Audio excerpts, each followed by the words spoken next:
हमारी सरकार की पुलिस को गोली चलानी पड़ी। किसी भी राम भक्त के पैर में गोली नहीं मारी गई थी, सबके सिर और सीने में गोली लगी थी। 31 साल पहले 2 नवंबर का वो दिन जब सरयू नदी रक्त से रंजित हो गई थी। आखिर कौन बैठा था लखनऊ की कुर्सी पर? वैसे आदेश क्यों दे रहा था? कट्टरपंथियों का मसीहा बनने के लिए उसकी होड़ किससे लगी थी? इन सभी सवालों का जवाब आपको अंत तक मिल जाएगा, लेकिन उससे पहले ये जान लीजिए कि अयोध्या में 2 नवंबर 1990 को हुआ क्या था।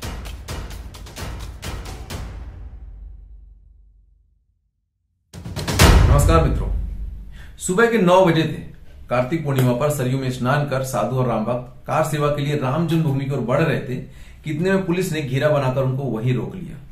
वे जहां थे वहीं रुक गए, वहीं पर सत्याग्रह में बैठ गए और अपनी रामधुनी में रम गए। फिर आईजी साहब ने एक ऑर्डर दिया और सुरक्षा बल एक्शन में आ गए। आंसू गैस के गोले दागे गए, राम भक्तों पर लाठियां बरसाई गई, लेकिन राम धुन की आवाज बुलंद होती चली गई।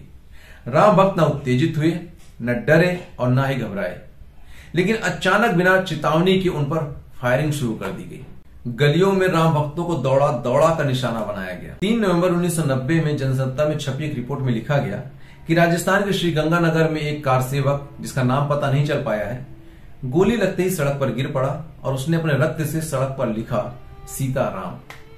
पता नहीं है उसका नाम था या फिर भगवान का स्मरण, मगर सड़क पर गिरने के बाद भी सीआरपीएफ की टुकड़ी ने उसकी खोपड़ी पर 7 गोलियां मारी। इस घटना का उस समय की मीडिया रिपोर्टिंग से लिए गए कुछ अंश हैं, गौर से सुनिएगा। पुलिस और सुरक्षा बल न खुद घायलों को उठा रहे थे और न ही किसी दूसरे को उनकी मदद करने दे रहे थे। फायरिंग का लिखित आदेश नहीं था।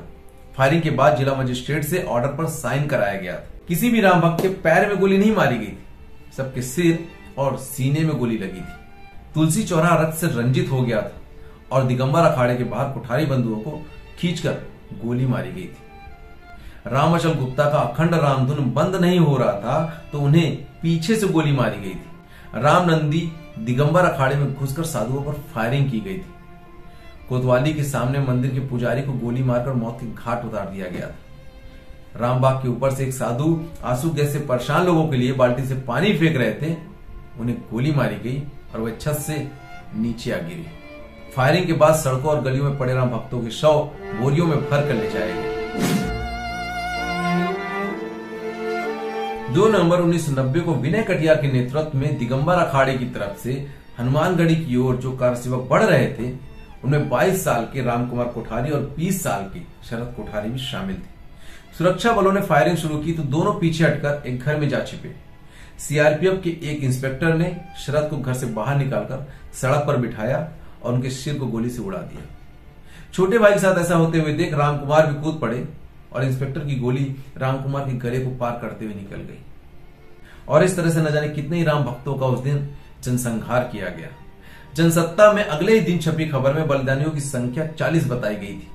साथ ही लिखा गया था कि 60 बुरी तरह से जख्मी हैं और घायलों का कोई हिसाब नहीं है। जनसत्ता ने अपनी रिपोर्ट में स्पष्ट शब्दों में लिखा था कि निहत्थे कार सेवकों पर गोली चलाकर प्रशासन ने जलियांवाले से भी जघन्य कांड किया है। अब ये किसकी सनक का नतीजा था और क्यों? असल में 25 सितंबर 1990 को एक रथ यात्रा शुरू हुई थी। सोमनाथ से शुरुआत हुई और 30 अक्टूबर को अयोध्या पहुंचकर यह यात्रा खत्म होनी थी। मकसद था राम जन्मभूमि को वापस पाने के संघर्ष को जन जन का संघर्ष बनाना, हिंदुओं को अपने गौरव, अपनी पहचान को लेकर जिंदा करना। उस समय के प्रधानमंत्री वीपी सिंह और उत्तर प्रदेश के मुख्यमंत्री मुलायम सिंह यादव के बीच एक दूसरे को नीचा दिखाने का खेल चल रहा था। यात्रा शुरू होते ही मुलायम ने इसे खुद को खास मजहब का सबसे बड़ा मसीहा साबित करने के मौके के तौर पर देखा और रथ के पहियों के साथ ही हिंदुओं को धमकाना शुरू कर दिया। उन्होंने बाकायदा ऐलान किया कि आडवाणी अयोध्या में घुसकर तो दिखाएं, फिर वो बताएंगे कि कानून क्या होता है। इधर वीपी सिंह नहीं चाहते थे कि मुलायम अकेले मजहब के मसीहा बने, सो उनके इशारे पर तब के बिहार के मुख्यमंत्री लालू प्रसाद यादव ने आडवाणी को समस्तीपुर में 23 अक्टूबर की सुबह गिरफ्तार करवा दिया। इससे एक दिन पहले वीपी सिंह की सरकार ने 20 अक्टूबर की रात लागू किया गया अध्यादेश वापस ले लिया था। इस अध्यादेश में विवादित ढांचे और उसके चारों तरफ 30 फीट जमीन छोड़कर अधिकृत जमीन राम जन्मभूमि न्यास को सौंपने की बात कही थी।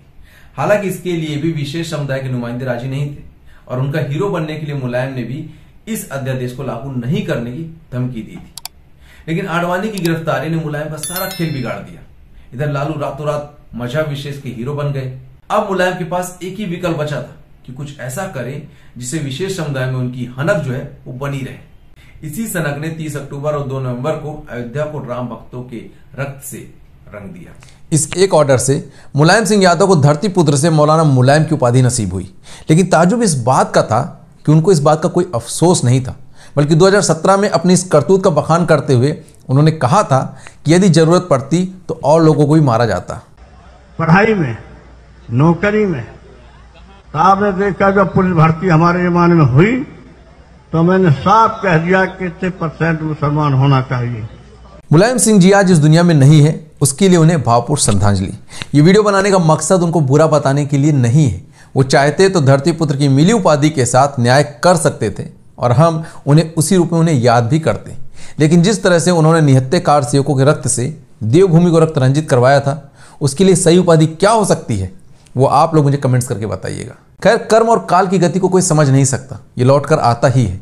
जिस राम के नाम को दबाने के लिए ये कुकर्म किया गया, वो नाम राम मंदिर के रूप में स्वर्ण अक्षरों में लिखा जा रहा है। लेकिन जिस राम मंदिर के लिए कुठारी बंधुओं के साथ बाकी सभी राम भक्तों ने अपना बलिदान दिया है, उनके बलिदान को लोग भूल ना जाए, इसके लिए इस वीडियो को जितना ज़्यादा हो सके शेयर कीजिएगा और कमेंट्स बॉक्स में सभी बलिदानी राम भक्त कार सेवकों के लिए 2 शब्द जरूर लिखिएगा।